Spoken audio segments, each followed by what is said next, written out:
शिल्पा ने जब निया को रुद्रांश की बाहों में देखा तो वो हैरान हो गई, लेकिन जैसे ही उसकी नज़र निया के बेहोश चेहरे पर पड़ी तो वो घबरा गई और जल्दी से निया की तरफ आ गई।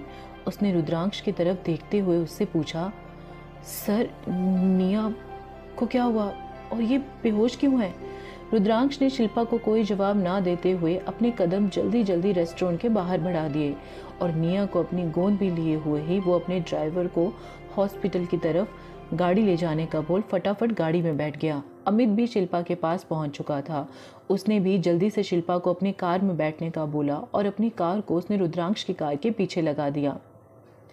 हॉस्पिटल। रुद्रांश की कार जब हॉस्पिटल पहुंची तो वो वैसे ही निया को अपनी बाहों में लिए कार से उतरा और जल्दी से हॉस्पिटल के अंदर चला गया। उनके पीछे शिल्पा और अमित भी कार से उतरकर रुद्रांश के पीछे पीछे चल रहे थे। वहीं हॉस्पिटल में सब अपनी आंखें फाड़े रुद्रांश को किसी लड़की को अपनी बाहों में लेकर आते हुए देखकर उसे देख रहे थे। तभी रुद्रांश की तेज आवाज़ हॉस्पिटल में गूंजी, where is the all doctors. उसकी इतनी तेज आवाज़ सुनकर एक डॉक्टर भागकर उसके पास आया और निया को स्ट्रेचर पर लेटाने के लिए बोला। तभी वहाँ दो नर्सेस भागती हुई आई और स्ट्रेचर लेकर आईं और निया को स्ट्रेचर पर लेटा के उसे इमरजेंसी वार्ड में ले गई। वहीं रुद्रांश ने जब पलटकर अपने पीछे खड़े शिल्पा और अमित को देखा तो उसका गुस्सा फूट पड़ा और उनको अपनी सख्त आवाज़ में बोला, कैसे दोस्त हो तुम निया के? अगर मैं साथ सही समय पर नहीं आता तो तुम सोच भी नहीं सकते कि वो कितनी बड़ी मुसीबत में फंस सकती थी। उसका किडनैप होने वाला था। वो लड़के उसके साथ। उससे इतना गुस्सा आ रहा था कि उसने उसके आगे एक शब्द भी अपने मुंह से नहीं निकाला और गुस्से से अपनी आंखें ज़ोर से बंद कर वो वहाँ से इमरजेंसी वार्ड के सामने जाकर खड़ा हो गया। शिल्पा की तो रुद्रांश के इतने गुस्से भरी बातों को सुनकर उसकी आंखों में आंसू आ गए, लेकिन उससे भी ज़्यादा उसे खुद पर ही गुस्सा आ रहा था कि क्यों उसने निया को अकेले जाने दिया। सच में निया आज बहुत बड़ी मुसीबत में फंस सकती थी। उसने अमित की तरफ देखा जो अपनी आंखों में निया और शिल्पा दोनों के लिए ही परेशानी लेकर उसे देख रहा था। उसने शिल्पा को चुप कराते हुए बोला, गलती तुम्हारी नहीं है शिल्पा, किसी की भी नहीं है, इसलिए तुम रोना बंद करो। हमें तो सर को थैंक यू बोलना चाहिए जिन्होंने सही टाइम पर आकर निया को प्रोटेक्ट कर लिया। वहीं शिल्पा तो अपने मन ही मन ये सोचकर परेशान हो रही थी कि अगर आज निया के साथ कुछ गलत हो जाता तो वो उसकी मम्मा को क्या मुंह दिखाती। वो ही तो उसे अपने साथ यहाँ लाई थी। वो ये सब सोच ही रही थी कि तभी डॉक्टर ने इमरजेंसी वार्ड से बाहर आते हुए रुद्रांश से कहा, रुद्रांश सर, मैडम अब ठीक है, 15 से 10 मिनट में उन्हें होश आ जाएगा। रुद्रांश ने डॉक्टर को देखकर अपनी गर्दन को हाँ में हिलाया। निया को वीआईपी रूम में शिफ्ट कर दिया गया। थोड़ी ही देर में निया को जब होश आया तो उसे अपनी आंखें खोलकर अपने आसपास देखा तो उसे उसके बेड के साथ पर शिल्पा बैठी हुई दिखी। शिल्पा ने जैसे ही देखा कि निया को होश आ गया है तो उसने एक्साइटेड होते हुए निया को गले लगा लिया। निया उसके एकदम से गले लगाने से सहम गई, लेकिन जैसे ही उसे एहसास हुआ कि वो सेफ है तो उसने शिल्पा को देखते हुए बोला, शिल्पा ये कैसी जगह है? निया ने इसलिए पूछा था क्योंकि उसने जब अपने आसपास देखा था तो उसे ये रूम कोई 5 स्टार होटल का रूम लग रहा था। ऐसा लग ही नहीं रहा था कि ये हॉस्पिटल का रूम हो सकता है। उस रूम में मेडिसिन की स्मेल की जगह बहुत ही अच्छी फूलों की खुशबू आ रही थी। तभी उसकी नज़र सामने सोफे पर बैठे रुद्रांश की तरफ गई, जिसकी पैनी निगाहें उस पर ही थी। शिल्पा ने निया को बताया कि रुद्रांश ने ही उसे उन लड़कों से बचाया और उसे हॉस्पिटल भी वही लेकर आया। तभी रुद्रांश की आवाज़ निया के कानों में पहुंची, मिस निया, क्या आप ठीक हैं? जी मिस्टर रुद्रांश, मैं ठीक हूँ।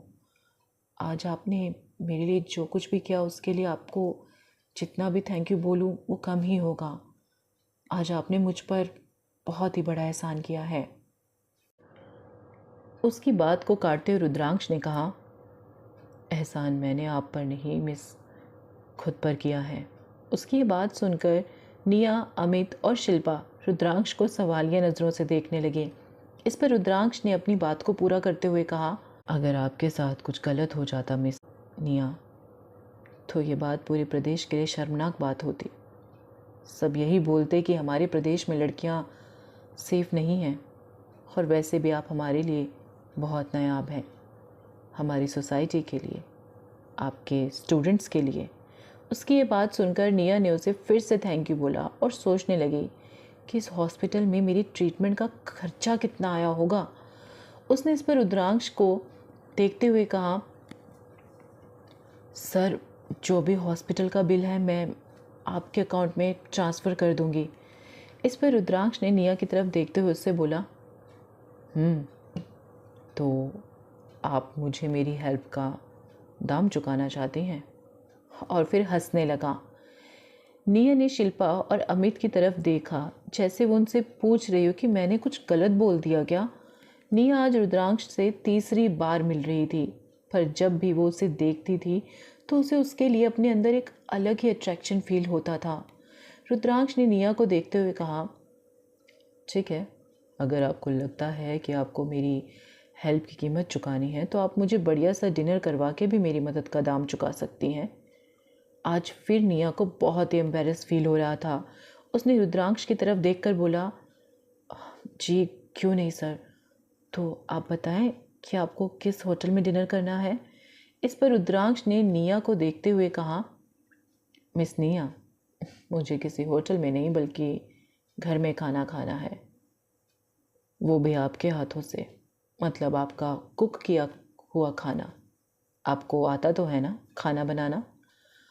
उसकी इस बात पर निया ने अपना सिर हाँ में हिला दिया। वहीं अमित और शिल्पा तो रुद्रांश को बस हैरान होकर देखे जा रहे थे, क्योंकि उन्होंने रुद्रांश को जब भी देखा तो हमेशा गुस्से में या फिर सीरियस फेस में ही देखा था, और हमेशा उसके बारे में यही सुना था कि वो बहुत ही गुस्सैल और ख़तरनाक इंसान है।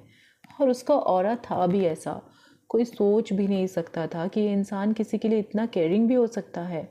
लेकिन उसकी ये साइड भी है जो इतनी स्वीट है, ये तो वो पहली ही बार देख रहे थे। तभी अमित ने शिल्पा के कान के पास धीरे से जाकर बोला, तुम भी वही देख रही हो ना जो मैं देख रहा हूँ?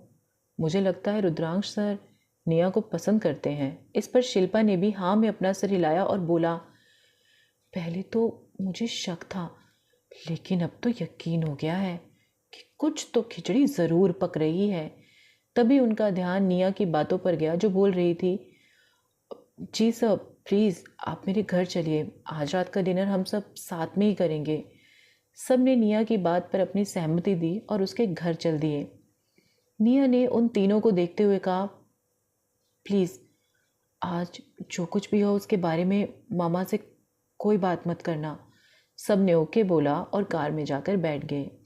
निया रुद्रांश के साथ उसकी कार में बैठ गई। रुद्रांश ने ड्राइवर को जाने का बोलकर खुद कार को ड्राइव करने को कहा।